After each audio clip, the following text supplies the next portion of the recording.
Hello friend, कैसे हैं आप सब। उम्मीद करता हूं आप सब खैरियत से होंगे। आज हम चर्चा करने वाले हैं बहुत ही महत्वपूर्ण टॉपिक पर, जो हमारे लिए बहुत ही आवश्यक है। हम सब इंग्लिश बोलना या इंग्लिश लिखना सीख जाते हैं, ग्रामर भी हम सीख जाते हैं, लेकिन दोस्तों हम ये नहीं सीख पाते हैं कि ग्रामर में साइन का कितना महत्व है, चिन्ह का कितना महत्व है, उसे कहाँ लगाना चाहिए। या हम ये नहीं सीख पाते हैं कि जो सेंटेंस हम बोलते हैं उसके बोलने का टोन क्या होना चाहिए, किस लहजे में हम बात करें, किस तरीके से बात करें, उसे बोलने का तरीका क्या है। आज हम उसी के टॉपिक के बारे में चर्चा करने वाले हैं दोस्तों। दोस्तों आप देख रहे होंगे, जैसा व्हाइट बोर्ड पर ऑलरेडी मेंशन है, एक्सक्लेमेशन एंड विशेष, एक्सक्लेमेशंस एंड विशेष। तो इसके माने क्या होता है, ये इंग्लिश में और हिंदी में इसको क्या कहते हैं, ये विस्मयादिबोधक वाक्य है। विस्मयादिबोधक, मुझे लगता है आपको कुछ नहीं समझ में आएगा इसके मतलब क्या है, क्योंकि इतना ठोस हिंदी हमें सोचने की या सुनने की आदत नहीं है। विशेष तो आप समझ ही गए होंगे, तो मैं इसको सिंप्लीफाई कर देता हूँ। एक्सक्लामेशंस, जिसको हम हिंदी में विस्मयादिबोधक बोलते हैं दोस्तों, जब किसी चीज के जैसे घबराहट हो, हैरानी हो, आश्चर्यजनक कोई वाक्य घटना हो जाए, या हैरानी हो, दुख हो, पीड़ा हो, दर्द हो, खुशी बहुत ज्यादा हो, कोई चीज अचानक में हो जाए, तो ऐसी चीजों को हम एक्सक्लामेशंस के अंदर लाते हैं। इसे हम विस्मयादिबोधक अव्यय भी कहते हैं। तो दोस्तों इसके इसके इसके बनाने की क्रिया विधि क्या है, इसे कहाँ यूज करते हैं और इसके साइन क्या है, वो हम स्टेप बाय स्टेप देखते जाएंगे लगा के एग्जाम्पल के थ्रू। हालांकि एक्सक्लामेशन का साइन हमेशा ऐसा रहता है, जिसे हम पूर्ण विराम भी कह सकते हैं। हालांकि पूर्ण विराम हिंदी में इस तरीके से होता है, एक सिंगल डॉट होती है, लेकिन इसका भी मतलब पूर्ण विराम ही समझो। हैरत अंगेज वाक्य, आश्चर्यजनक वाक्य, दुख हो, क्या कहते हैं, सुख हो, बहुत ज्यादा खुशी हो, या कोई विशेष आपकी हो, ईश्वर से प्रार्थना हो, किसी के मंगलमय की कामना करना हो, किसी के दीर्घायु यानी कि लंबे उम्र दराज के लिए दुआ करनी हो, तो विशेष या एक्सक्लेमेशन के लिए हम इस तरीके के साइन का इस्तेमाल करते हैं। ये चिन्ह जो है ये बहुत ही इंपॉर्टेंट है, इसे हम कहाँ लगाएंगे, कब लगाएंगे, ये चीजें बहुत मैटर करती हैं। आइए देखते हैं एग्जाम्पल के थ्रू, तब हम समझेंगे कि इसके कितने महत्व हैं। आइए दोस्तों, ये साइन हमारा एक्सक्लेमेशन का, चलो हम मिटाते नहीं है, इसको यहीं रहने देते हैं। ये हमारा साइन है एक्सक्लेमेशन का। तो हम देख लेते हैं कि रात कितनी सुहानी है। अब इसको कैसे हम बोलेंगे और कैसे इसे लिखेंगे, वो दोनों डिपेंड करता है। देखिए, रात कितनी सुहानी है।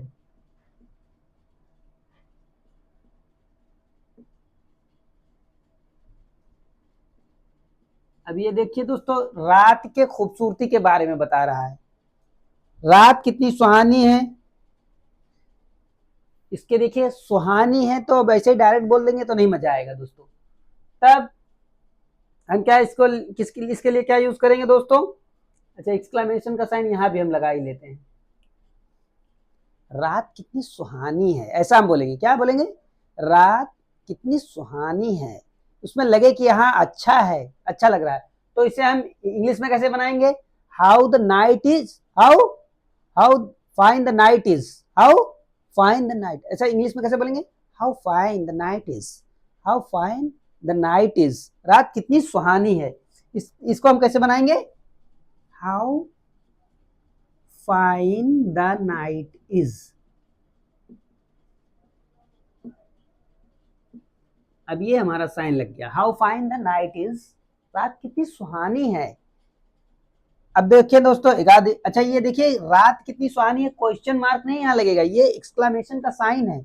ये ना सोच लें कि आप पूछ रहा है कितनी सुहानी है तो आप क्वेश्चन मार्क लगा दें। How fine the night is, रात कितनी सुहानी है।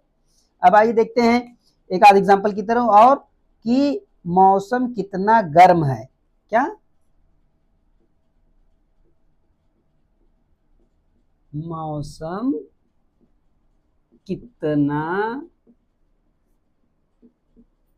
गर्म है।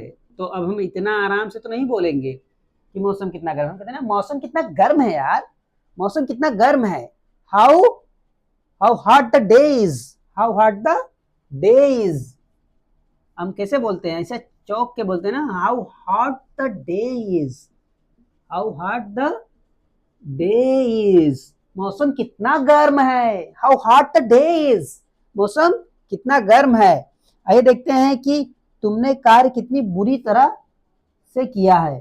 क्या है, तुमने कार्य कितनी बुरी तरह से किया है। तुमने कार्य या काम, तुमने कार्य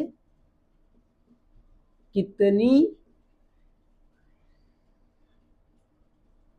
बुरी तरह से किया है, से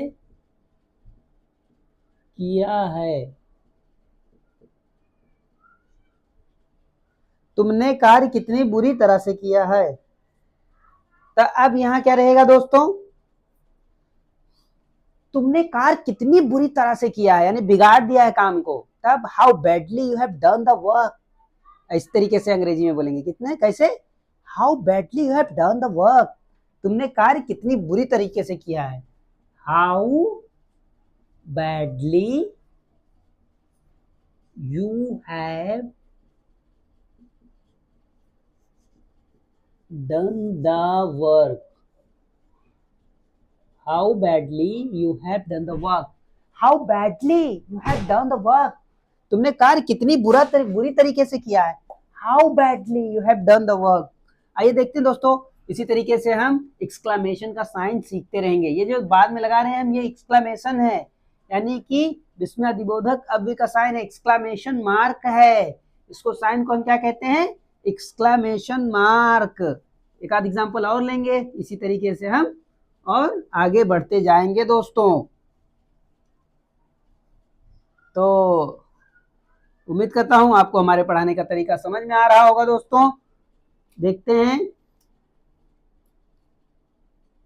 कि रात कितनी ठंडी है, रात कितनी अधिक ठंड है। क्या है, रात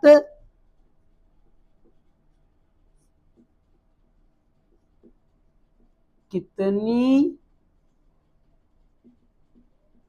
अधिक ठंड है। क्या है, ठंड है, रात कितनी अधिक ठंड है, ठंडी है ना कि ठंड है, रात कितनी अधिक ठंड है। दोस्तों इसी पे मुझे एक शायर याद आ गया कि शौहर ने, बीवी ने कहा शौहर से, किचन में हमारे सिंक नहीं है।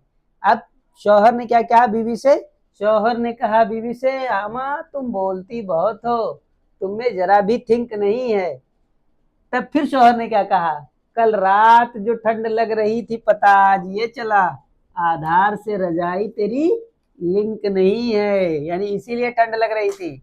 हाँ दोस्तों, रात कितनी अधिक ठंड है। हाँ, रात कितनी अधिक ठंड है, इसको हम कैसे बोलेंगे, रात कितनी अधिक ठंड है। तो how very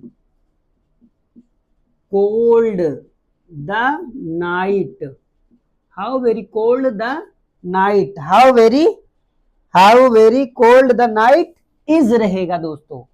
how very cold the night is, रात कितनी अधिक ठंड है, इसी को एक्सक्लेमेटरी, इसको कहें हाउ वेरी, तो how cold, how very cold the night is, how very cold the night is, रात कितनी अधिक ठंड है, बहुत ज्यादा ठंड है। अब नवंबर का महीना भी चल रहा है दोस्तों, तो ठंड तो रहेगी ही। अब देखते हैं एक आध एग्जाम्पल और लेंगे हम कि मैं बर्बाद हो गया, आह निकल रही है, मुश्किल में है वो, मैं बर्बाद हो गया, मैं बर्बाद हो गया, मैं बर्बाद हो गया। क्या, मैं बर्बाद हो गया, कैसे बोलते हैं, मैं बर्बाद हो गया। तो alas, alas I have ruined, alas क्या रहेगा, alas I am ruined, मैं तबाह बर्बाद नष्ट हो गया, ruind, alas, alas I ruined, alas I ruined, मैं बर्बाद हो गया, मैं बर्बाद हो गया। एक आध एग्जांपल और लेंगे दोस्तों। ये हमारा रहा एक्सक्लामेशन के वाक्य थे जितने। अब हम देखते हैं विशेष कैसे होते हैं, वो भी सेम इसी तरीके से साइन होता है और इसे हम ऐसे ही बनाएंगे। आप दीर्घ जीवी हो, क्या हो, आप दीर्घजीवी या लंबी उम्र दराज हो, जो भी कर ले, चलो दीर्घजीवी लिख देते हैं, दीर्घ जीवी हो, आप दीर्घ जीवी हो। May you live long, may you live long, आप दीर्घ जीवी हो, मे यू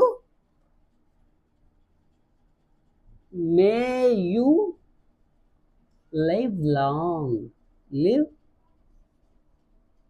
लॉन्ग, आप मे यू लिव लॉन्ग, आप दीर्घ जीवी हो। इसी तरीके से दोस्तों फिर एक आध एग्जांपल लेंगे ताकि आपको चीजें और इजीली वे में समझ में आए।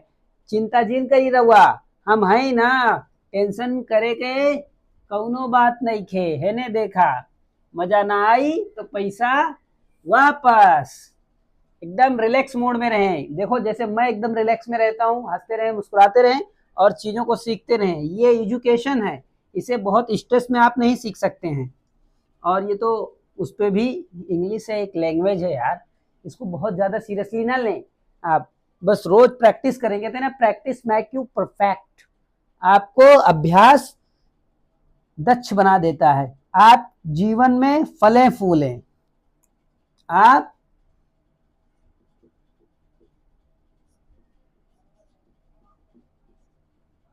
जीवन में फलें और फूलें, कैसा, खा खा के मोटे हो जाएं तब फूलें नहीं। हाँ, नहीं तो सोचो कि सर ने कहा है, भैया ने कहा है कि आप जीवन में फले फूले, हम खा खा के चौड़े होते चले जा रहे हैं, अदरक की तरह इधर उधर से फैल रहे हैं, तो उस तरीके से आप जीवन में फले फूले नहीं।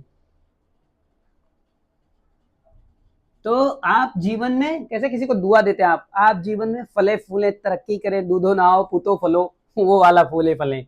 हाँ, may you prosper, may you prosper in your life, may you prosper in life या इन योर लाइफ, दोनों सुटेबल रहेगा। इस तरीके से भी आप लिख सकते हैं, may you prosper in your life, और चाहें तो इसको ऐसे मिटा दें और may you prosper in life. तो आप क्या चाहेंगे, आप अपने जीवन में कर लें या डायरेक्ट ऐसे ही कर लें, may you prosper in life, आप जीवन में फलें फूलें, इतना फूलें दूसरे को दिक्कत ना हो, अन्यथा ये अच्छा नहीं रहेगा। ईश्वर हमारे राष्ट्रपति की रक्षा करे, ईश्वर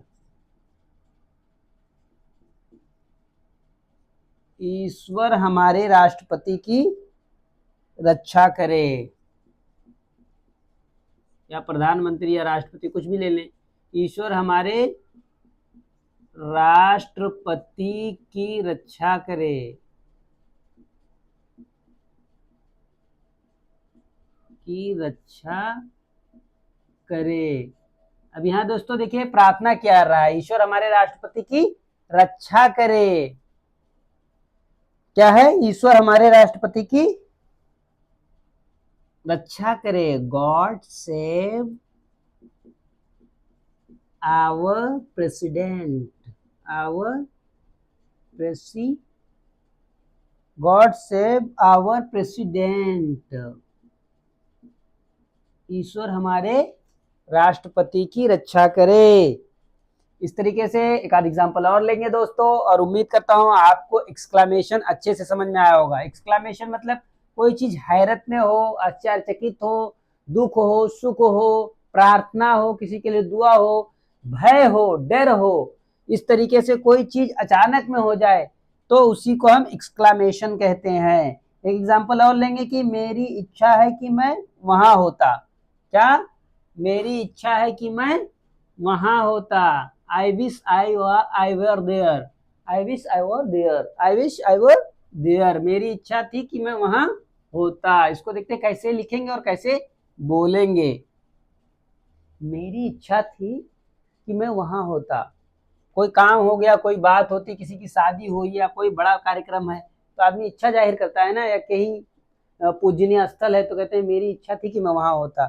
आई wish I were there. I wish I were there. I were नहीं, I wish I were there. वर वर बोलेंगे। वियर को हम क्या रहता है ना कि हम ऐसा लगता है जाता से पीस दिए हैं, वियर ऐसा बोलते हैं, वो ऑकवर्ड है।